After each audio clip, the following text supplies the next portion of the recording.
안녕하세요. 예민수의 경제 토크 시작합니다. 시장의 변동성이 여전히 많은 상황인데요. 반도체 투자 아이디어를 찾아보겠습니다. 김대준 KR 리서치 대표 오셨습니다. 대표님 어서 오십시오. 네, 안녕하십니까. 네, 반도체는 뭐 장이 잘 되든 약하든 어쨌든 중심을 잡아줘야 될 섹터인데요. 네. 할 얘기가 많은데 일단 수출 데이터부터 보면 최근에 수출 보면 반도체는 좋은 겁니까 나쁜 겁니까? 뭐 사실은 뉴스를 보긴 봅니다만 뭐 좀 명확치가 않은데. 네. 굉장히 좋은 거라고 좋아요? 네. 네. 좋아도 굉장히 네. 좋은 거고요. 아 그래요? 팩트 체크를 좀 해주세요. 그러면. 지난해 반도체 수출이 역대 최고치 수출을 했다라고 합니다. 대략 한 1,300억 불 정도 했다라고 하는데요. 네. 올해로 넘어와서 1월에 약간 주춤한 현상이 나타났었고 2월, 3월에 여전하게 한 130억 불, 120억 불 정도 수출을 유지하고 있습니다. 네. 그런데 이제 수출이 늘어나고 있다라는 부분보다는 가격의 형성이 변화하고 있다는 점에 우리가 주목할 필요가 있습니다. 지금 디램 가격이 2.5불 내외로 올라섰습니다. 그러니까 2.5불이 어떤 의미냐면 디램 가격이 최고가를 찍었을 때가 아마 21년 말 22년 초 이때 4.5불 정도 수준이었거든요. 역사상 네, 최고가였습니다. 디램이 만들어졌을 때에도 한 2불 정도 했었거든요. 90년 중반에도. 그래서 그 가격을 계속 유지했었는데 23년도에는 1.5불 내외에서 왔다 갔다 했죠. 그래서 플랫하게 움직였기 때문에 이때 삼성전자의 주가도 계속 하락 내리막세를 겪었던 거고요. 지난해 24년으로 넘어와서는 2불 내외 찍고 왔다 갔다 하는 현상이었습니다. BEP가 그러니까 손익분기점이 삼성전자가 디램 가격 기준으로 해서 1.8불 이상이 되어야 된답니다. 네. 1.8불 이하이면 영마진이 발생한다라고들 하거든요. 그래서 2불대라면 기본적으로 반도체 업황에서 삼성전자 이익치가 큰 폭은 아니지만 그래도 부분 이익을 낼 수 있는 상황에서의 흐름이 진행된다라고 우리가 판단하는 가격이고요. 2.5불로 올라섰다는 것은 이익이 확장된다는 의미로 해석할 수 있거든요. 지난해 삼성전자가 분기별로 70조 원 규모로 매출은 유지됐습니다. 꾸준하게. 근데 이익치는 들락달락했죠. 그렇죠. 예. 물론 여기에는 HBM을 수주를 못 받았기 때문에 하는 이유도 있겠지만 기본적으로 근간이 되는 디램 가격의 형성이 지난 한 해 동안 그렇게 원활하게 수익을 낼 만한 구조적 흐름에서의 상황이 아니었다라고 보는데요. 올해는 수출도 증가되고 있고요. 디램과 낸드 가격이 상향화되어지는 추세로 진행되고 있기 때문에 저는 개인적으로 삼성전자의 이번에 1분기 실적이 발표될 때 지난 4분기보다도 긍정적으로 실적 발표치가 나타날 것으로 판단되기 때문에 엊그제 나온 수출 데이터를 고려해서 반도체 업황에 대한 전망치를 판단해 보게 되면 굉장히 긍정적이다. 그래요? 이렇게 판단합니다. 컨센이 5조 얼마밖에 안 되는데 작년에 4조대였죠. 그러니까 사- 작년에 4분기에 6조 5천 원이거든요. 영업이익. 거기서 이제 OP가. 일부 빼고 하면 4조 원대로 추산을 하는데 네. 저는 컨센 이상으로 전망이 나올 것 같고요. 그다음에 디램 가격이 지금 이제 2.5불대를 형성을 했기 때문에 네. 이 부분이 반영되는 시차가 좀 있지 않겠습니까? 3월까지 해서 네. 그래서 이 부분이 반영된다면 컨센 이상에서의 수치가 나올 가능성이 있다고 보죠. 네. 그러니까 어쨌든 뭐 중국의 수요 증가, 뭐 이구한신, 네. 재고 소진 이런 거에 따라서 가격 효과는 어쨌든 삼성전자가 제일 그 효과가 크다. 효과가 크고요. 네. 그리고 삼성전자 주가가 그렇게 크게 최근에 움직이지는 않고 있지만 네. 외국인 지분율 변화 측면에서의 우리가 한번 따져보게 되면 네. 최근에 이제 외국인 지분율이 변화하고 있습니다. 지난 2월 기준으로 해서 외국인 투자자들의 삼성전자 지분율이 50% 아래로 내려갔다라는 뉴스들 아마 많이 들으셨을 겁니다. 49.7%까지 내려갔었어요. 네. 그런데 지금 현재 삼성전자의 외국인 지분율은 50.7%입니다. 그러니까 1% 증가했고요. 1% 금액은 한 1조 3천억 되거든요. 뭐 큰 수치에서의 증가라고 볼 수는 없겠지만 지난해 가장 삼성전자의 외국인 지분율이 높았을 때가 57%였거든요. 49.8%를 찍고 51.7%까지 네. 올라왔다는 측면을 보게 되면 외국인 투자자들도 뭐 최근에 국내 시장에서 매도는 하고 있지만 삼성전자에 대해서는 방향성을 일부 바꾼 형태로 진행되는 것이 아닌가라고 생각이 되죠. 외국인들이 삼성전자를 적극적으로 사면서 지금 삼성전자가 반도체를 주도하고 시장도 주도하면서 올랐잖아요. 근데 네. 최근은 또 외국인이 뭐 폭발적으로 살 때만큼의 매도세는 아니지만 네. 좀 주춤해요. 또 매도세도 있는데 외국인들 스탠스는 어떻게 봐야 되는 건데요? 네. 주가 측면에서 보게 되면 5만 뭐 3, 4천 원대에서 6만 2천 원대까지 올라왔다가 지금 5만 8천 원대 하거든요. 네.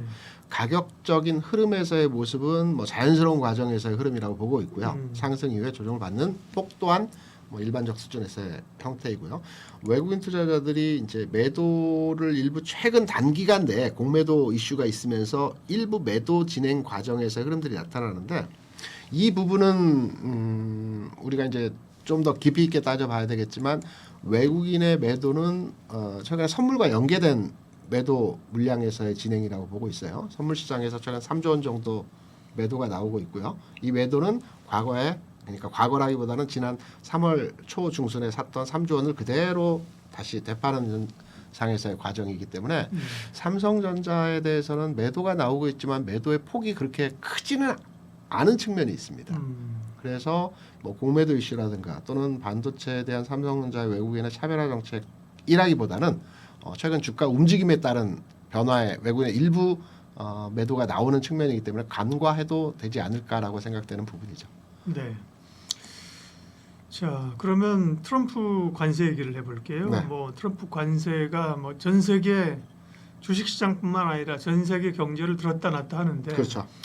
뭐 대표적인 품목이 이제 뭐 가장 대표적인 게 이제 뭐 자동차일 거고요, 네. 그죠? 2차 전지나 반도체에 대해서는 사실 윤곽은 안 나온 것 같아요. 네. 예, 반도체에 대해서는 그러면 트럼프 정책이나 뭐 그 다음에 지난번에 이제 보조금 주기로 했던 것도 네. 지금 안 줄 분위기잖아요. 네. 네. 국내는 또 사실은 지난번에 뭐 세액 공제나 이런 움직임도 좀 있거든요. 정책적인 얘기를 좀 해볼까요? 이게 가장 큰 문제입니다. 예. 걸림돌. 그러니까 예. 주가가 지금 뭐 6만 원 내외의 가격에서 고쳐가 돼 있는데 이 가격이 7만 원을 갖는가 아니면 뭐 어떤 주가의 방향성이 만들어지기 위해서 이 트럼프의 관세 정책이 변화가 있어야 된다고 보거든요.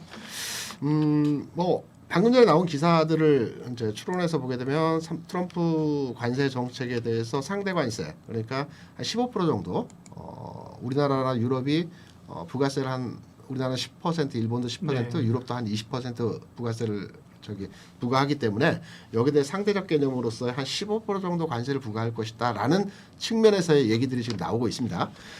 이건 이제 보편 관세 측면에서의 상대 관세 측면이고요. 이제 품목별 관세에 대해서는 반도체가 이제 그 영향을 받을 수 있는 부분의 이제 업종이라고 보고 있거든요. 근데 품목별 관세에 대해서 아직 정해진 건 없습니다.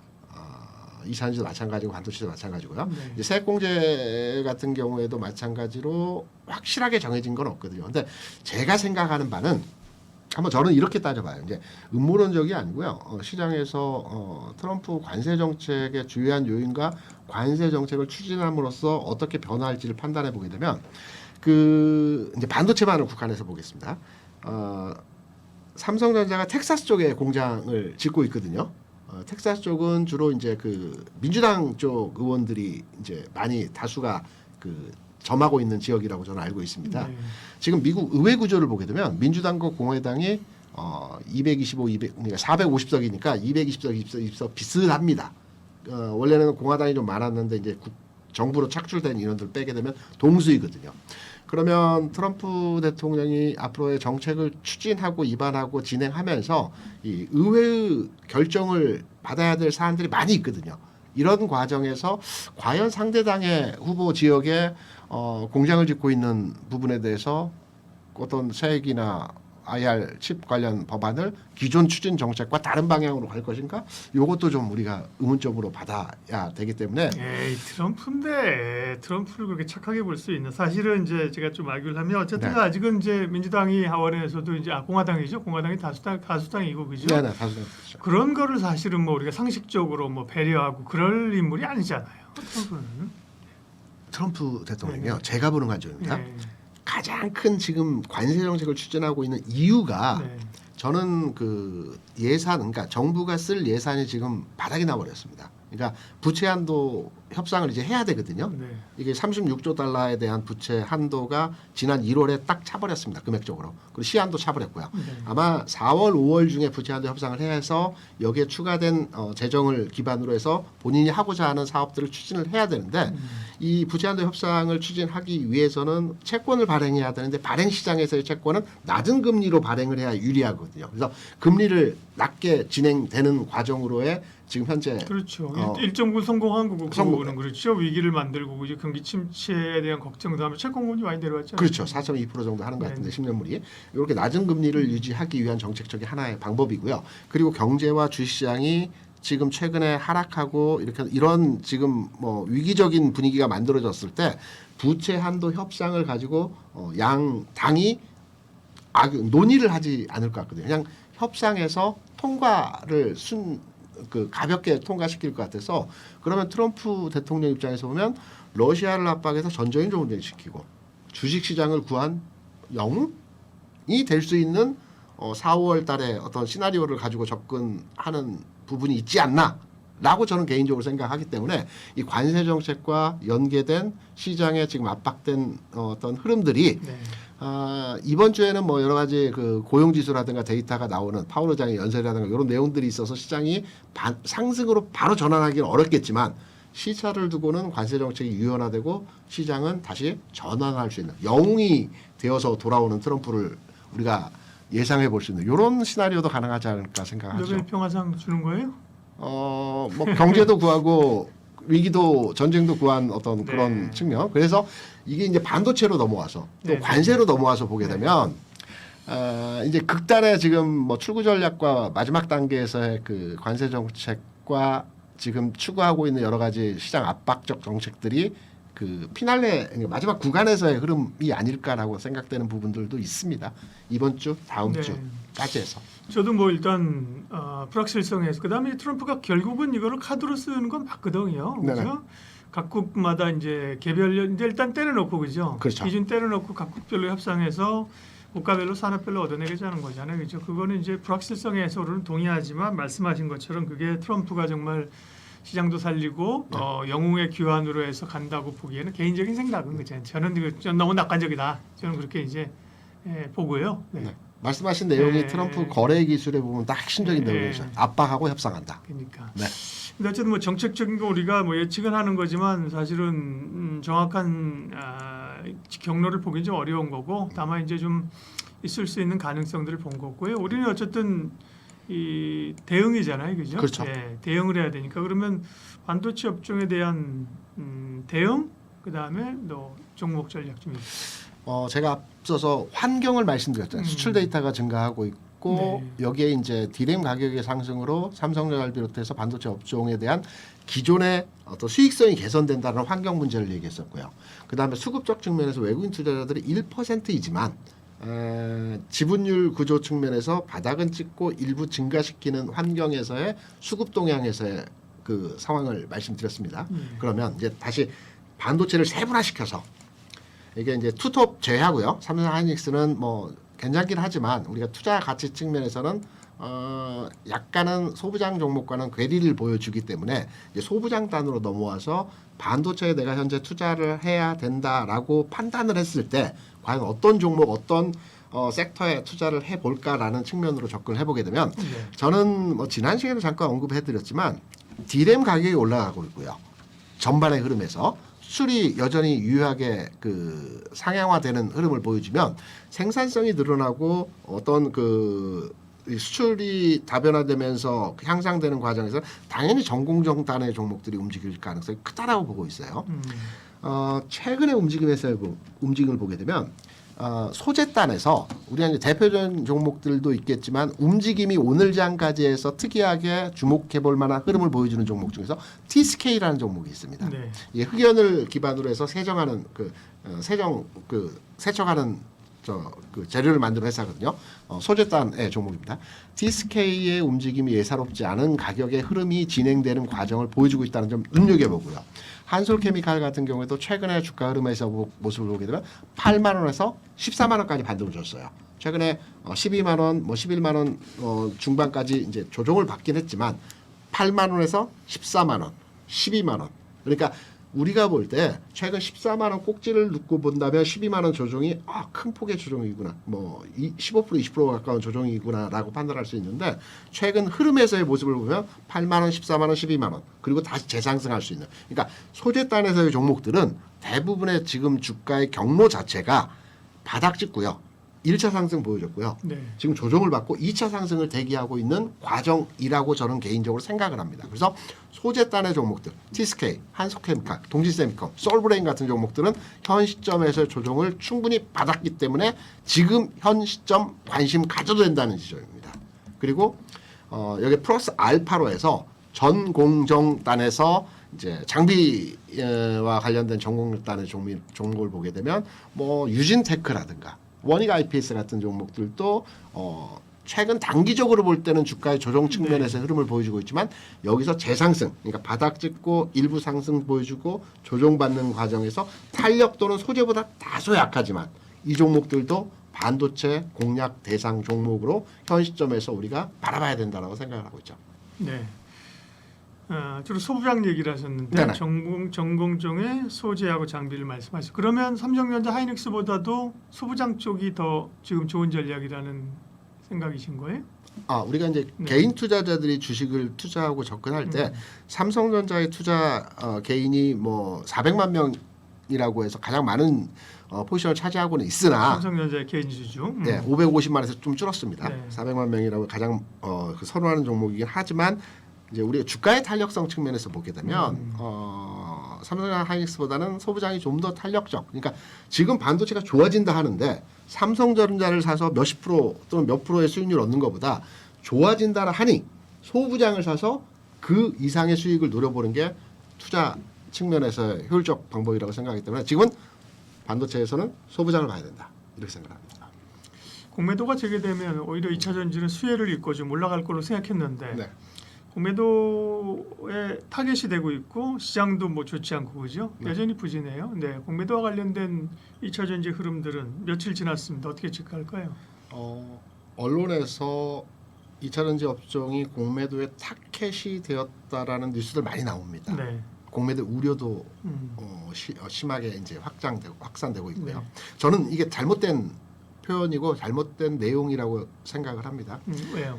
일단 이제 시장에서 뉴스들을 많이 체크하다 보면 대주잔고 증가하는 종목에 대해서 대차장고. 대차잔고 증가하는 종목에 대해서 공매도의 타겟이 될 것이다. 음. 대차잔고 증가하는 종목은 대부분 이산지 업종의 종목들이 주류를 이루고 있다. 이런 뉴스들이 많습니다. 공매도 뭐 단순하게 제가 내피셜로 얘기하는 게 아니고요. 외국인 투자자들이 현재 국내 주식시장에 들어와 있는 자산이 한 700조 정도 되거든요. 네. 30% 정도 700조 됩니다. 그러면 통상적으로 공매도를 하는 것은 물론 투기성 자본에 의해서 일부 종목을 하락 유발시키고 여기에 대한 수익을 가져가는 측면으로 공매도를 하기도 하나 대부분 해치성입니다. 네. 그러니까 10% 정도는 해치성으로 매도 물량을 가져갑니다. 매수와 매도 물량. 그러니까 700조에 대한 10%, 뭐 60조에서 70조 정도는 공매도 사이즈의 물량을 가져가는 측면이 있거든요. 지금 우리가 공매도가 개시된 게 엊그제 개시돼서 한동안 1년 반 동안 공매도가 제한적인 움직임이었어요. 네. 어제 그제 공매도에 시장 유출된 양이 뭐 1조 한 2조 가까이 된다고 합니다. 러프하게. 네. 그래서 지금 60조를 넘겼습니다. 그러니까 무슨 말이냐면 외국인이 기본적으로 공매도 수량에 대한 포지션을 가져가는 10%가 700조에 대해서 어느 정도 완결됐다라고 보고 있거든요. 그래서 우리가 공매도가 무한적으로 진행이 돼서 공매도에 대한 흐름으로 주가가 하락할 것이라고 판단하는 것은 잘못된 발상에서의 내용이라고 제가 첫 번째 말씀을 드리고요. 두 번째, 이산지 업종에 대한 공매도 증가에 대한 우려. 그래서 주가 하락. 물론 주가 하락을 했기 때문에 거기에 대한 원인들을 찾다 보니 딱 지금 나와 있는 게 공매도다라고 하는데 첫 번째로 공매도가 가장 많이 발생됐다고 하는 종목이 포스코홀딩스 엊그제 26억입니다. 그 전체 일일 거래량의 1% 수준에서 그러니까 그렇게 작은 부분이거든요. 에코프로비엠 대표적인 그 2차전지 업종에서 종목이죠. 어제 외국인들은 매수를 했습니다. 그리고 최근 내에서 LG솔루션 같은 기관들이 일주일 연속에 주가를 사고 있어요. 이게 무슨 말이냐면 공매도에 대한 이슈로 인해서 우리가 2차전지 업종의 최근 주가가 하락을 했어요. 이슈로. 그런데 실제 시장에서 공매도가 진행되는 대표 종목성 흐름들의 외국인이 적극적으로 이들 종목에 공매도를 하였느냐. 그 부분은 우리가 예상했던 것보다 크지 않다라는 겁니다. 그럼 왜 하락했느냐. 우려, 걱정 이러한 부분들 때문에 계속된 매수매도로 대한 손절성 물량이 진행되면서 주가 하락을 유발시켰고 크게 빠졌다라는 거죠. 제가 2차전지 업종에 대해서는 오늘 방송을 진행하면서 과거 한 두 달 전에 사도 된다라는 메시지를 한번 드린 적이 있습니다. 네, 그렇죠. 에코프로비엠이 그 당시에 12만 원 수준이었고요. 물론 14만 원까지 가긴 했지만 뭐 이때 팔 수 있는 어떤 상황에서 흐름은 아니었기 때문에 더 간다고 봤기 때문에 지금 9만 원까지 내려왔습니다. 결과론적으로 보면 12만 원대 사도 된다라고 얘기를 했는데 뭐 일시적으로 상승했다가 지금 9만 원이니까 30% 손실을 지금 보고 있다라고 우리가 판단을 했었거든요. 적절한 손절이 나오지 않았다라면 대부분의 투자자들 아마 그러한 상황에서 흐름일 겁니다. 저는 현재 30%의 손실이 나고 있지만 기다려봐야 된다는 측면을 유효하게 가지고 있어요. 이거는 앞서 말씀드린 공매도에 대한 부분들이 과도하게 시장 해석으로 진행되었다라는 부분을 하나로 해석할 수 있다고 보고 있고요. 두 번째는 그럼 한없이 공매도가 크게 나오진 않았지만 역시 타깃이 되기 때문에 한없이 주가가 빠질 것이냐라고 했을 때 과거 기억을 회상해 보게 되면 외국인이 공매도에서 기관이 공매도에서 항상 이들의 공매도 타겟이 되었던 종목이 주가가 빠졌느냐? 그건 아니거든요. 아마 기억을 해보시면 23년 8월에 아니 7월인가요? 에코프로가 80만 원대에서 60만 원 수준까지 주가 하락한 적이 있었습니다. 이때 외국계 아주 그 헤지펀드 유명한 헤지펀드에서 공매도를 적극적으로 추진했습니다. 이게 100만 원, 150만 원 가면서 이들 손실률이 커지면서 쇼커버링 나오면서 주가 상승한 부분들이 있거든요. 이때도 마찬가지로 과도하게 상승했습니다. 쇼커버링 나오면서 시장에서 제가 너무 많이 봤던 경우의 케이스들인데 공매도가 항상 성공하는 것은 아니고요. 공매도가 나왔다라도 주가 연속적으로 하락하는 것이 아니고요. 일정 시점에서 시장의 분위기가 반전되면 쇼커버링에 의해서 주가가 제자리를 금방 찾아가는 경우도 아주 많다라는 거죠. 그래서 저는 기본적으로 2차전지 업종에 대해서 손실이 현재 되어진 뭐 대다수 투자자도 손실이 되어진 상태라고 할 겁니다. 그래서 지금은 공매도가 되어지고 추가적으로 악재라는 상황 하에서 하락을 염두에 두고 판단하기보다는 오히려 리바운딩이 세게 나올 수 있는 자리가 나올 수도 있지 않겠나라고 생각을 합니다. 그리고 나서 주가에 대한 판단을 해봐야 되지 않겠느냐라고 생각해서 공매도라는 하나의 흐름만을 가지고 보면 잘못된 좀 다른 각도로의 시장에서 해석되어지고 이 부분이 개인 투자자들의 공포감으로의 매도가 현재 나오고 있는 것이 아닌가라고 생각을 합니다. 공매도 관련된 2차전지의 영향들 또 과도한 우려를 말씀하셨고요. 네네. 그건 사실 수급적 요인이고 네. 그다음 이제 넘어가야 될 게 캐즘이잖아요. 캐즘. 그렇죠. 네, 캐즘은 어디쯤 가고 있는 거예요? 저는 캐즘은 어차피 우리가 지금 당장의 그 수요 감소 현상을 알아볼 수는 없습니다. 이게 통계적 데이터에 의해서 확인해 봐야 되기 때문에. 네. 근데 확인할 수 있는 부분이 다른 부분에서 있거든요. 2차전지 업종의 주가가 하락을 했던 못 갔던 기본적인 원인은 그리고 재무적 측면에 적자가 났던 부분은 캐즘도 있겠으나 캐즘보다는 캐펙스의 영향이 더 컸다라고 보거든요. 그러니까 셀 3사가 1년에 5조에서 7조 정도의 시설 투자를 했습니다. 그러니까 1년에 1조도 못 버는 영업이익을 1조도 못 버는 회사가 4조, 5조씩 투자를 했던 거죠. 그러니까 이걸 과도한 투자라고 할 수도 있지만 미래에 대한 투자 가치 측면에서의 확장성을 가지고 있다라고도 해석을 할 수 있어요. 그러면 우리가 이제 확인할 수 있는 거는 캐즘, 그러니까 내가 시설을 쫙 만들어놨어요. 가게를 오픈해서 테이블을 원래 5개 있었는데 10개로 확장했어요. 근데 장사 잘 될 것 같았어요. 5개 있을 때 만석이었기 때문에 10개로 찾는데 10개로 차서 손님이 안 와버리면 이거는 그냥 데미지거든요. 투자금을 회수해야 되는데 단시간 내에 회수를 못하면 손실이 계속 누적되는 겁니다. 그러면 캐펙스 시설 투자에 대해서 최근에 뉴스와 다양한 출처를 통해서 내용을 판단해 보게 되면 SDI 수주하고 있죠. SK온 수주하고 있죠. LG에너솔루션 수주하고 수주 뉴스들이 계속 나오지 않습니까? LNF도 마찬가지고요. 그렇다면 시설 투자에 대한 기존의 시설 투자에 대한 회수 과정이 뭐 아직 완전하게 다 회수를 하고 있지 못하지만 수주 데이터에 대한 뉴스들이 지금 나오고 있는 걸로 봐서는 과거에 없었던 지난해에 없었던 이런 뉴스가 나오는 걸로 봐서는 캐펙스에 대한 시설 투자에 대한 부분 회수 과정이 진행되고 있고 이게 시간이 지나면 캐즘 극복이라는 내용으로 아마 전이될 가능성이 있다라고 판단되기 때문에 이 시간이 업종의 전체적인 이제 환경, 캐즘, 캐펙스 관련해서는 지금 어떤 그 시설 투자에 대한 회수 과정의 흐름을 지나가고 있다라고 판단되는 상황이라고 저는 판단하기 때문에 캐즘에 대한 문제 또한 최악의 절정 상황은 지나갔다 이렇게 판단합니다. 그걸 좀 느낄 수 있는 때는 언제일까요? 당장은 그거를 느낄 수 있는 건 결국은 실적일 거란 말이에요. 네. 그죠? 센치나 수급보다는 실적이 적자가 줄었어. 네. 그죠? 이 흑자에 대한 기대감도 있어. 네. 이런 것일 텐데.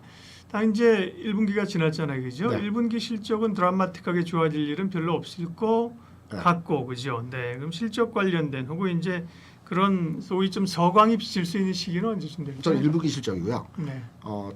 다른 많은 종목들의 기업들, 그러니까 2차전지 관련 기업들의 실적은 좋지 않아요. 그러니까 4분기 아주 좋지 않았습니다. 근데 에코프로비엠만을 놓고 보면 마이너스 600억에서 마이너스 100억으로 지난 분기까지 줄었거든요. 이번 분기에 일부 리서치 기관에서는 흑자로 돌아설, 그러니까 흑자로 돌아서는 거는 수출이 많이 되고 생산이 많아져서 해서 기회비용을 많이 줄였다라는 얘기로도 확인할 수 있는데 흑자로 돌아설 가능성도 있다라는 부분의 얘기들이 제기되고 있어요. 그러면 전체적으로 가장 선도하고 있는 에코프로 BM의 이번 1분기 실적이 600억에서 마이너스 100억, 그러니까 마이너스 600에서 마이너스 100억으로 지난 4분기에 줄어들었고 이번 분기에 흑자를 만약에 발생시킨다면 이거 반전 포인트가 되죠. 그런데 여기서 100억에서 뭐 400억, 500억, 600억 정도의 다시 적자폭이 늘어난다면 여기서 좀 더 우리가 고민해야 될 사항이지만 근데 극적인 반전을 기대하기는 좀 어려운 거 아니에요? 네. 물론 뭐 나와봐야 알겠지만. 네. 이렇게 한번 보세요. 유통업의 주가가 최근 괜찮지 않습니까? 네. 이마트, 롯데쇼핑, 신세계 등등등. 롯데쇼핑을 비롯해서 이 회사들이 중국 투자를 해서 그 재무적 가치가 굉장히 안 좋아졌었는데 그 외형을 줄이면서 기업의 재무적 가치가 부분 좋아졌고 산업 환경이 좋아지면서 최근에 여러 가지 복합적 변수의 주가가 올라가고 있어요. 우리가 모르는 은연중에 주가가 상당 부분의 유통주가 지금 현재 올라갔던 상태입니다.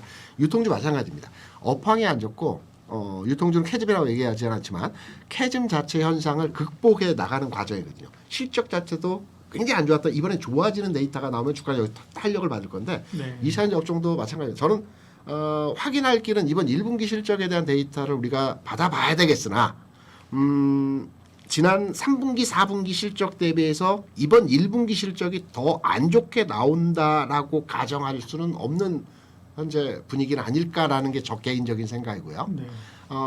부분 개선이 된다라면 주가의 향방은 바뀔 수도 있다. 더 이상 나빠질 일은 없다.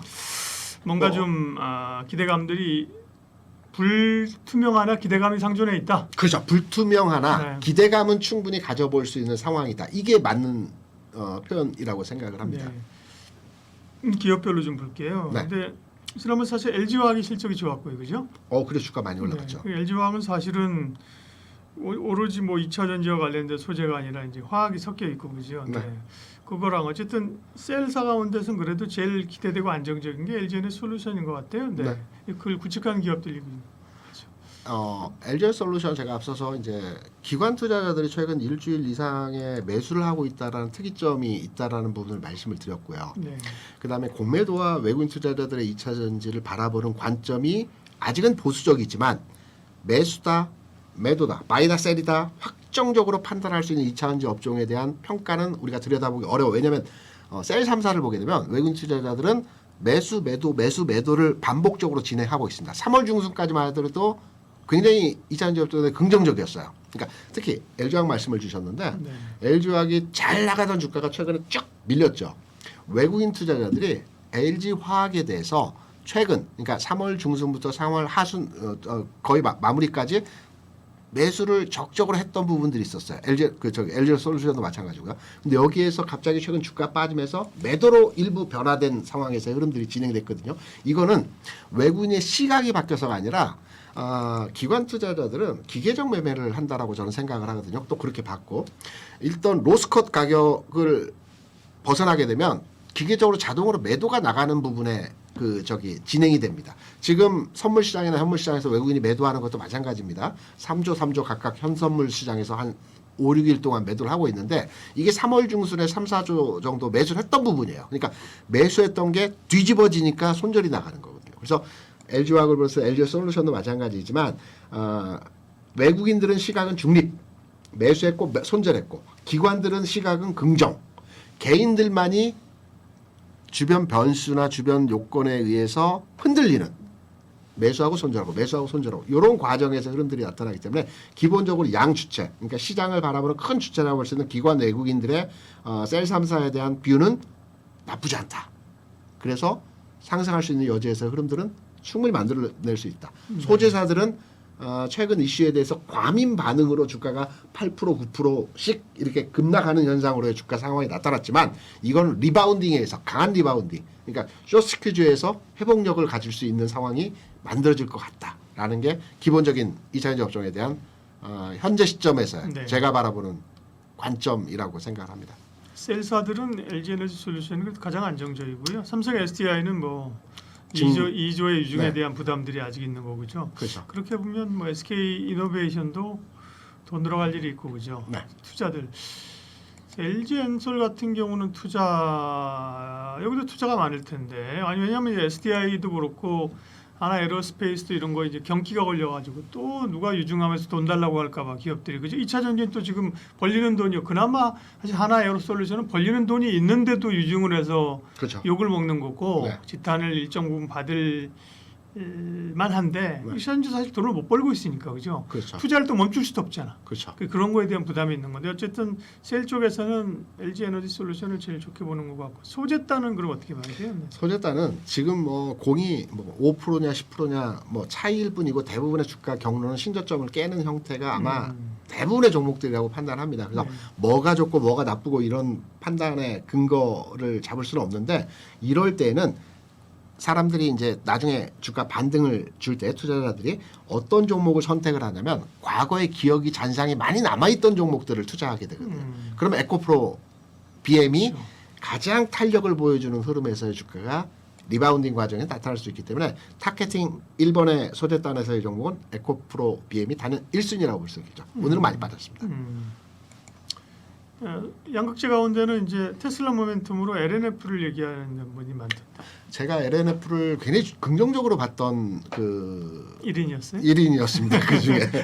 다만 이제 2차전지 업종이 완전히 회복하기 위해서는 LNF가 10만 원에 안착했을 때 2차전지 업종에 대한 완전한 긍정뷰가 발생을 한다라고 했는데 10만 원을 목전에 두고 몇 차례 뭐 태핑했지만 이제 결국 내려왔습니다. 근데 네. 저는 리바운딩 과정에서 에코프로비엠의 탄력성을 확보할 것이란 예상을 가지고 있지만 소재단, 양극재단에서 향후 나는 그냥 가지고 가겠다 그러면 LNF에 대한 투자도 고려해봐야 된다고 생각합니다. 뭐 수주 데이터도 그렇고요. 뭐 과거의 주가 측면에서 볼 때 가장 먼저 움직였던 종목이고요. 뭐 이런 등등의 조건들을 봤을 때는 LNF도 상당히 긍정적으로 판단하는 종목입니다. 몇 개만 더 여쭤볼게요. 종목별로. 뭐 엔캔 같은 경우 기대가 많았는데 뭐 약하고 네. 최근에 뭐 사실 좀 그나마 탄력적으로 올랐던 게 뭐 대주전자재료 이런 거잖아요. 그것도 약하고 그런 네. 건 이해가 이제 되고 네. SKC를 좀 여쭤보려고 하는데 원래 SKC는 2차 전지에 동박적으로 기대감이 있다. 요즘은 유리기판이잖아요, 그죠? 그러면서 뭐 그걸로 막 급등했다, 급락을 했다면 여기도 장난 아니에요. SKC 같은 건 어떻게 봐야 돼요? SKC를 네. 전 12만 원 수준에서 바닥 찍지 않느냐라고 판단을 했었습니다. 12, 13만 원 이때 뭐 충분하게 주가 조정에서의 상황이 나타났었고요. 그리고 유리기판에 대한 뷰도 상당히 긍정적으로 바라봤던 거거든요. 왜냐하면 AI의 확장성을 가지고 유리기판으로 이제 AI가 넘어선다, 넓어진다라고 네. 판단을 했었는데 모르겠어요. 제가 잘못 본 건지 아니면 시세에서의 수급 동향에서 일부 깨어지는 상황으로 주가가 하락하고 흔들림이 나온지는 정확하게 판단할 수는 없겠으나 기본적으로 SKC에 대한 평가와 유리기판에 대한 성장성은 현재는 SKC에서 삼성전기로 일부 이전된 상태에서의 모습들을 보여주고 있어요. 과거에도 주가 흐름에서의 측면은 SKC, 삼성전기가 왔다 갔다 하면 핑퐁 게임에서의 흐름으로 주가 움직였는데요. 지금은 SKC가 일부 소외되는 형태. 왜 소외되냐면 개인 투자자가 많이 몰렸기 때문에 아마 이 부분에 대한 주가 하락이 나타났다라고는 판단되고 있습니다. 좀 더 지켜봐야 될 부분이 있지 않겠나. 한국 주식 어려워요. 사실은 꾸준히 좀 올라가야지. 뭐 기대감으로 올랐다가 떨어졌다. 그냥 너무 SKC 같은 경우도 물론 이제 유리기판이랄 모멘텀 때문에 그런데 네. 변동성이 하도 위아래로 이제 진폭이 최근 뭐 한 6개월만 보더라도 20만 원, 10만 원이에요 위아래 그죠? 별개의 얘기인데요. 이렇게 흔들어 다니는데 제가 이제 사원 대리 시절에는 이제 그 회사 부장님, 차장님께서 네. 점심 무렵에 되면 일본 저 동경지사에 전화를 해보라고 합니다. 일본 시장이 전장에 오전장에 어떻게 움직였는지를 판단해서 오후장이 그대로 그 움직였거든요. 당시만 해도 네, 그래서 일본 시장 체크해서 니케이 225 관련된 종목들 체크해서 우리나라 오후장에 적용하면 그대로 움직였습니다. 그리고 IMF 이후에는 나스닥에서 움직였던 종목들이 상관도가 거의 뭐 1 가까이 정도로 움직였습니다. 네. 어렵습니다. 지금. 너무 공부할 것도 많고. 네. 근데 이럴 때 또 기회가 있을 수 있으니까요. 네. 우리가 호랑이 없는 굴에 여우가 주인공이라고 그죠? 네. 장이 뭐 약한 가운데 그 로봇들이 조금 뭐 반짝반짝하긴 하대요, 그죠? 네. 그러나 대체적으로는 약한 거고 결국은 로봇의 대장주는 레인보우 로보틱스잖아요, 그죠? 네, 그렇죠. 근데 뭐 고점 대비 꽤 많이 조정을 받았어요. 네. 로봇 관련주는 상황이 어떻습니까? 유일 로보틱스는 최근 내에서 흐름이 견조하게 상승을 만들어내고 있습니다. 네, 그 중에 좀 그러네요. 강한 네. 흐름입니다. 물론 재료적 가치가 반영이 돼서 주가 상승의 흐름을 보여주고 있는데요. 저는 로봇주에 대해서 이렇게 접근에 대한 이유로 이렇게 설명을 드리고 싶습니다. 이제 우리가 이제 성장 섹터라고 하는 분야가 있지 않습니까? 예. 2차 전지가 있고 뭐 바이오가 있고 그다음에 로봇주가 있고 IT 플랫폼이 있습니다. 성장 섹터가 전부 다 조종을 받는 경우는 극히 드물거든요. 순환이 나타납니다. 그렇죠. 항상 시장의 성장 섹터가 돌아가면서 움직임을 진행되거든요. 그러면 지금 나머지 섹터, 그러니까 제가 로봇을 말씀드렸으니까 로봇 이외의 성장 섹터의 그 업종의 종목들이 어떠할까라고 판단하면 2차 전지는 우리 앞서서 잠깐 말씀드렸지만 지금 바로 주가의 전환점과 바로의 시장을 주도하는 형태의 매기가 들어오긴 쉽지 않아요. 시간이 좀 필요하다고 보고 있습니다. 2차 전지는 제외. IT 플랫폼 같은 경우는 카카오를 중심으로 해서 어제 그제 일부 상승의 흐름이 나타났지만 단발성 상승으로 마무리가 돼버렸어요. 아직 시세주도 형상에서의 모습들이 만들어지지 못하고 있어요. 바이오는 알테오젠이 살아야 바이오 전체 매기가 집중된다라고 보고 있거든요. 어제 삼성바이오로스 4%, 셀트리온 4%, 그리고 이제 전반의 바이오 업종의 종목들이 부분 강세 현상에서의 모습을 보여줬습니다. 그런데 이게 바로 하루 만에 제자리로 돌아가는 모습들을 보여줬거든요. 문제는 알테오젠입니다. 알테오젠의 지금 주가가 45만 원, 45만 원. 지난해 11월에 45만 원, 올 3월에 45만 원을 찍고 최근에 35만 원 저점 찍고 36, 7만 원대에서 움직임이 지금 제한적으로 나타나고 있으나 아직까지는 매물이 많은 상황 하에서 더 이상 치고 올라가기에는 바이오 섹터에 대한 차별화된 전략이나 재료 가치나 어떤 내용이 부재한 상태입니다. 그럼 바이오도 제외. 그러면 남아있는 게 로봇밖에 없는데요. 그럼 로봇에 대해서 왜 가능성을 두고 평가하느냐. 일단 수급 측면, 그러니까 기술적 테크니컬하게 한번 보겠습니다. 대표주라고 하죠. 레인보우 로보틱스가 로봇 관련주의 대표주입니다. 여러 가지 요인은 있었겠으나 최근에 주가적 측면에서 42만 원에서 26만 원대까지 한 39%, 38% 정도 주가 하락을 했습니다. 그럼 통상 우리가 주가의 저점을 잡을 때 주가 막 잘 가고 있는 종목이에요. 근데 어느 시점에 주가 조정을 받습니다. 그러면 주가의 저점, 바닥 아니면 리바운딩 자리를 판단했을 때 이평선을 보거나 어떤 흐름에서의 기술적 보조 지표를 판단하는 게 아니라 보통 우리가 많이 근거로서의 해석을 하는 게 피보나치 수열의 황금분할 법칙 0.618, 0.382 그러니까 38.2%의 조정을 받게 되면 바닥점에 들어온다라고 보통 많은 분석가들이 그렇게 얘기를 하고 있습니다. 그러면 앞서 말씀드린 대로 레인보우 로보틱스도 고점 대비해서 38% 수준에서의 바닥이라고 볼 수 있는 가격 차의 진행에 들어왔고요. 그 로봇주 같은 경우는 제가 여러 차례 말씀드린 바 있겠지만 현대 그 보스턴 다이나믹스에 대한 상장 절차가 아마 올해 안에 지금 저는 한 5월 정도 진행될 걸로 판단을 했는데 조금 이제 시차가 있는 것 같아요. 이게 네. 손정희 회장과 옵션이 걸려 있는 상장 조건에 대한 내용이거든요. 4년 이내에 상장하는 조건으로 나머지 주식 20%에 대해서 풋백 옵션이 생산하느냐 마느냐 요 옵션이 있었습니다. 그 4년이 올해 5월로 알고 있습니다. 그래서 상장 시기는 아마 올해 내에서 진행될 것으로 판단이 되고 있는데 요 로봇에 대한 이슈가 이런 내용들이 부각이 될 가능성이 있다는 환경.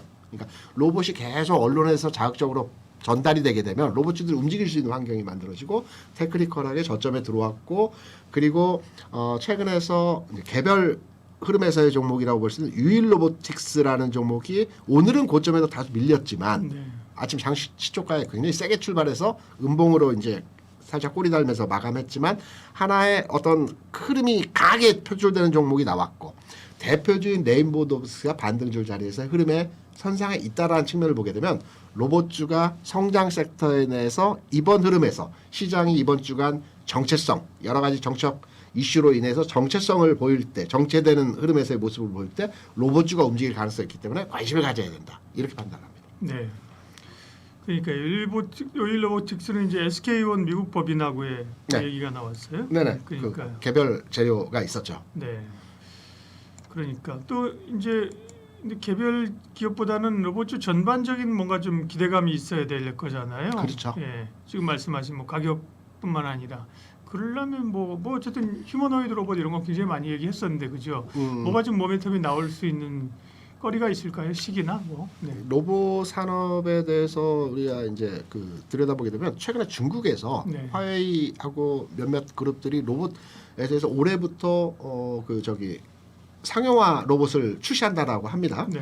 기존까지 우리가 테슬라 휴머노이드 로봇 그러니까 굉장히 저도 관심이 많았던 게 뭐냐면 테슬라에서 2만 불대 로봇을 출시한다라고 했어요. 내년 또는 올해 하반기 2만 불이면 3천만 원 수준이거든요. 네. 이 3천만 원의 로봇이 뭘 할지는 모르겠으나 가격적으로는 굉장히 메리트 있는 가격이란 말입니다. 3천만 원대 로봇이면 네. 메리트 있어요? 3천만 원?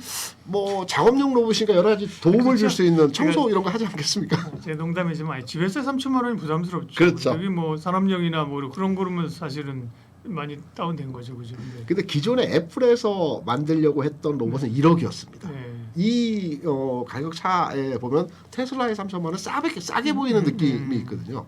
근데 중국에서 이번 화웨이를 비롯해서 로봇을 2,000대, 3,000대 올해 내에 어떻게든 양산한다고 하는데 이게 2천만 원대입니다. 그러니까 그러니까 청소 로봇은 아닐 것 같고요. 휴머노이드이기 때문에 뭔가 업무를 수행하는 형태로 진행되는 로봇인데, 그러니까 로봇이 중국이 갑자기 뛰어들었습니다. 이쪽에. 그러니까 물론 중국은 드론이나 로봇이나 이쪽이 굉장히 빠른 기술력을, 그러니까 진화된 기술력을 가지고 있는데 중국이 뛰어든 시장에서의 그 분위기 확산이 이제부터 막 되는 과정들이 진행이 된다라고 생각하고 있거든요. 테슬라도 여기에 발빠르게 중국이 나가고 있는데 발빠르게 또 같이 가열차게 진행되고 있고 그래서 로봇에 대한 전반의 흐름들이 긍정적으로 진행될 수 있다라는 측면이고요.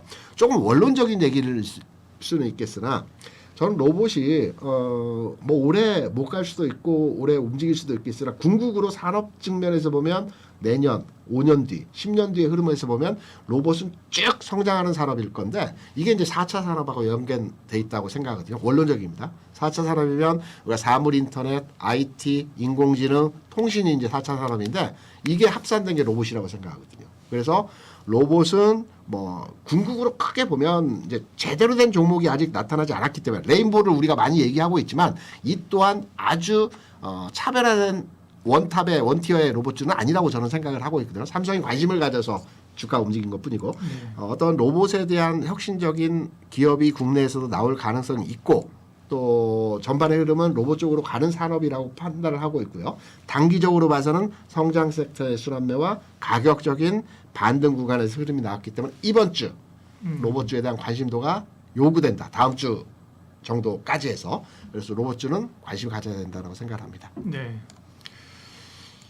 그러니까요. 근데 말씀하신 것처럼 뭐 2년, 3년, 5년, 10년 후를 보면 네. 성장주 얘기를 하나 뭐 그걸 사실 10년 후, 5년 후를 보고 투자하는 분들은 많지 않으니까 없죠. 그렇죠. 단기적인 모멘텀이 있어야 되는데 일단은 로봇주가 그렇게 실적이 팍팍 찍히는 건 아닙니다. 그렇죠? 적자 기업이 대부분입니다. 그러니까요. 그나마 이제 바이오는 사실 실적이 찍히는 기업들이 있어요. 알테리온 같은 경우 실적이 찍히잖아요. 그죠? 네. 뭐 그런데 로봇은 실적은 안 찍힌다. 지금 볼 수 있는 것들은 어쨌든 대기업하고의 어떤 연결. 그렇죠. 그게 레인보우도 그렇고 오늘 그 유일로보틱스 그런 거잖아요. 네. 그죠? 그다음에 뭐 LG 그룹과 관련된 이런 기업들도 좀 있잖아요. 그죠? 하이젠 RMN 같은 경우는 숫자가 약간 찍힙니다. 네네. 그래서요. 로봇을 접근할 때 뭐 어떤 포인트? 네, 기업 얘기 좀 해주세요. 로봇주가 이제 한 15개 기업이 되는데요. 네. 저는 딱 3개 종목을 압축을 해서 판단을 하고 접근을 해보면 된다고 봅니다. 로봇주의 삼성전자는 당연히 레인보 로보틱스고요. 네. 그러니까 주가의 탄력이나 움직임 자체는 제한적이지만 안정적으로 움직일 수 있는 흐름에서의 대형주. 뭐 대형주라고 해도 시총이 5조 내외밖에 되지 않는 걸로 알고 있습니다. 네. 그래서 아주 크진 않은데 그래도 로봇주에 대한 대형주는 레인보우 로보틱스고요. 여기 하나 추가 첨언하면 공매도의 이슈에 대한 관세 이슈에 대한 피해갈 수 있는 업종도 로봇주입니다. 규모가 같기 때문에 공매도도 나오지 않고요. 관세 정책도 피해갈 수 있는 업종입니다. 레인보우 로보틱스는 대형주의 삼성전자로 생각하시면 될 것 같고 소부장 종목은 잠깐 말씀을 드렸지만 이 관절, 액추에이터 관련해서 LG에서 분사해서 나와서 기술력을 가지고 있는 하이젠 RMN 같은 경우 가격은 지금 가격 무난하다고 보고 있어요. 29,000원 내외 가격이면 네. 조정받고 지금 뭐 흔들흔들 옆으로 횡보하고는 있으나 지금 가격 수준 괜찮고요. 그리고 레인보우 로보틱스도 방금 전에 이제 가격을 말씀 안 드렸는데 가격적으로 보게 된다면 뭐 26만 원 전후면 무난할 걸로 보고 있고요. 나는 좀 능동적인 운용 측면에서의 접근을 한번 해보겠다. 좀 전에 말씀드렸지만 유일 로보틱스가 빠르다 하니 그 능동적으로 한번 판단해 보겠다라고 한다면 유일 로보틱스는 7만 원 아래. 오늘 아마 7만 뭐 3천 원, 7만 2천 원대로 끝났는데 7만 원 아래라고 한다면 흔들림이 하루 이틀 나고 센 종목이 다시 세게 간다라는 측면에서 유일 같은 종목도 가능하다. 그래서 이 세 종목 레인보우 로보틱스, 하이젠 RMN, 유일 로보틱스 요 내에서 로봇주에 대한 공략 이번 주 다음 주 가져가신다라면 뭐 단기적으로도 긍정적으로 판단하는 뭐 수익률 게임이 가능할 것으로 해석하고 있습니다. 네. 뭐 불을 붙인 건 이제 레인보우 로보틱스였고요. 그게 네. 이제 삼성이 투자하는 기업이다. 네. 결국 이제 삼성이 지분을 이제 행사해 가지고 대주주가 됐고요. 네. 그 다음에 나온 게 뭐 협동 로봇, 그렇죠. 그리고 나와서 그리고 이제 공장, 그 다음에 산업 이제 실제로 생활 현장에서의 뭐 그 식당 같은 데서 이렇게 뭐죠 서빙 로봇, 네. 닭 튀기는 로봇, 네. 커피 만들어주는 로봇, 그죠? 이런 게 상당히 관심이 있었는데, 그죠? 워낙 들쭉날쭉해요, 그죠? 뭐 수술 로봇 이런 것도 있었고. 그렇죠. 공장의 로봇도 아직까지는 수익성이 나오지 않는다라고 해요. 네. 한 2천만 원, 1,000만 원 뭐 이 정도 수준에서 진행이 되는데 제가 한 번은 예. 코스닥 상장 기업 중에 우둠지팜이라고 그 토마토를 유리온실에서 재배하는 기업이 있습니다. 네. 이 탐방을 가봤는데요. 와 거기에서 로봇이 작동되는데 어떤 식으로 작동이 되냐면 일단 유리 온실이 어마어마하게 큰 규모로 되어 있는데 여기서 수확을 합니다. 그 이렇게 털어가지고 네네. 6번 이상 하는데 그러면 이제 선별을 해야 되지 않습니까? 예. 선별이 사람이 하는 게 아니라 로봇이 딱 잡아가지고 뭐 크기 무게 이런 걸 해서 딱 자동으로 무지 빠르게 이게 진행이 되더라고요. 예. 그러니까 우리가 로봇에 대해서 꼭 휴머노이드만 생각하는 게 아니라 공장용 로봇이나 이런 로봇판을 이용해서 쓰임새가 굉장히 많아지는 거는 지금 추세인 것 같아요. 그래서 로봇에 대한 앞으로 뭐 여러 가지 물론 그렇게 되면 또 사람이 쓰임새는 아니고 사람의 직장이 잃어가는 경우도 있을 수는 있겠으나 로봇의 확장성은 뭐 틀림없다. 네. 그 관심 있게 볼 만한 기업 사실 종목이 하도 많으니까요. 몇 개 찝어주셨는데 두산 로보틱스는 어때요? 사실 두산 로보틱스도 꽤 그 각광받았죠. 네네 각광받고 있고 여기도 이제 왜 점점 더 이제 뭐 하중이 많이 나가는 그죠? 그런 네. 걸로 하고 그러면서 또 이제 실적 반전의 기대감도 있었어요. 네. 근데 뭐 요즘 와 두산도 뭐 주가 고점에 떨어지고 보니까 무시무시하게 떨어졌네. 이게 두산그룹이 예. 기업 분할 또는 기업 분할 합병하는 과정에서 여러 있었죠. 에너빌리티와 네네. 두산 로보틱스의 이제 시장의 이렇게 신뢰를 좀 잃은 바가 네, 있죠. 그 부분으로 인해서 로봇주 중에서 두산 로보틱스가 매력도가 확 떨어져 버렸습니다. 이게 이제 회복되는 과정을 거치기 위해서 상당 시간에 필요할 것 같습니다. 그래서 두산 로보틱스는 지금 뭐 거론하는 로봇주 중에서는 대부분 제외하고 당분간의 영역에서는 판단하자라고 하는 게 대세적인 의견이거든요. 네. 아니, 시총은 이제 큰데 그죠? 네, 맞습니다. 두산 레인보우 로보틱스나 두산이나 이런 게 좀 딱 앞에서 중심을 잡아주고 가야 되는데 그죠? 이쪽에서 변동성이 크게 나가니까. 네. 근데 로봇은 말씀하신 것처럼 투자 기회도 있고 하지만 전체적으로 포트에서 비중을 많이 실기는 좀 어려워요. 그죠? 그럼요. 맞습니다. 네, 어느 정도 이제 실현될까요? 저는 반도체가 50%를 가져가야 된다고 보고 있고요. 이제 반도체 우리 업황 얘기하면서 네. 긍정적 비율을 바라보기 때문에 그게 삼성전자 내건 소부장이 내건 50%를 가져가야 되고요. 음. 그리고 나머지 50% 내에서는 적절하게 좋아하는 섹터에 대한 흐름으로 가져가야 되는데 여기에서 로봇주는 약간 개별성의 종목으로 10% 15%? 뭐 이 정도가 제일 무난하지 않을까라고 생각을 합니다. 그럼 얘기 나온 길에 반도체 50이고 네. 네. 또 딴 거는 뭘로 그렇게 좀 저는 그러니까 계좌의 종목은 세 종목 아주 많으면 교체 과정에서 늘어난 종목까지 합치면 5종목이 최적화라고 생각을 합니다. 그러니까 일반적으로 세 종목을 저는 판단해서 세 종목 내에서 운영을 하셔야 되는데 예. 반도체가 50% 차지하고 네. 그다음에 개별성 종목이 한두 종목이라고 치면 네 종목까지 원활하게 해서 로봇하고 뭐 등등등이 되겠죠. 그리고 하나는 저는 가치주를 가져가야 된다고 보고 있어요. 가치주라고 하면 유통주는 너무 작고요. 석유화학도 부분 주가의 움직임에서 제한적이다 보니까 부분 긍정으로 보는 게 철강에 대한 부분을 우리가 이제 그 사고의 차를 변화시켜서 철강 업종에 대한 종목도 한번 끄집어내서 20% 수준에서의 종목을 가져가야 되지 않을까 생각합니다. 종목을 좀 압축하자는 말씀 공감대가 되고 잘 실천이 안 되는 거고요. 어렵습니다. 세 개 가져가려고 하는데 나중에만 어떤 분 30개 있다는 분도 있을 것 같아요. 제가 제일 많이 본 게요. 그러니까 스크롤로 계속 내밀면서도 끝이 없는데 네. 문제는 여기서 뭐냐면 내가 분명 히 이 종목을 안 샀는데 들어왔어? 왜 계좌에 있냐라는 거죠. 네. 어, 누가 집어넣었어? 사명이 바뀌었습니다. 그런 거 있겠네. 맞습니다. 네. 스크롤 한참 노리다가 아니 뭐지? 이게 무슨 뭐야 나 이거? 분명히 이 종목을 산 적이 없는데 네. 회사에 전화를 합니다. 네. 이 어떻게 된 뭐요? 거냐. 그리고 주식이 많아지기도 하고요. 증자로 네. 인해서 뭐 그런 경우도 많습니다. 줄여야 돼요. 어쨌든 네, 그죠? 줄여야 빚을 됩니다. 좀 보통 아마 개인 투자하시는 분들이 10종목은 기본이실 10개 겁니다. 넘을 거예요. 네. 물론 원해서 산 게 아닌데 사다 보면 그렇게 된다니까요. 그죠? 물려서 얘도 그렇죠. 얘는 좀 팔기 어려워. 지금 올라오면 팔아야지. 얘도가 또 이 얘기 듣다 보면 이렇게 하고 정말 뭐를 살려면 팔고 살아. 그죠? 제가 이거에 대한 그러니까 경험치 제가 그랬다는 게 아니라 네. 주변에서 많이 봐서 팁을 하나 드리면 이거를 적절한 시점에서 효율적으로 매매하고 매도해서 포지션을 줄일 수는 없습니다. 왜냐면 이게 팔아지면 이게 사집니다. 한 번에 어떤 특정한 기회를 잡아서 싹 밀어버리는 게 중요합니다. 그리고 나서 포트폴리오를 다시 짜는 겁니다. 지금은 자식 같고 올라갈 것 같고 이거 아픈 손가락처럼 이거 팔면 어떻게 될 것 같지만 한번 쫙 밀고 나면요 기분이 달라집니다. 네. 새롭게 할 수 있습니다. 그러니까 컴퓨터 왜 하드 포맷하듯이 한번 네. 들어야 돼요? 그러지 않으면 절대 줄어들지 않습니다. 쉽지 않은 얘기입니다. 네. 그뭐 하는 게 좋겠다는 말씀이고 팁을 주신 건데 네. 실천해야죠. 네, 경제 토크 오늘 김대중 대표님 함께했습니다. 고맙습니다. 네, 고맙습니다.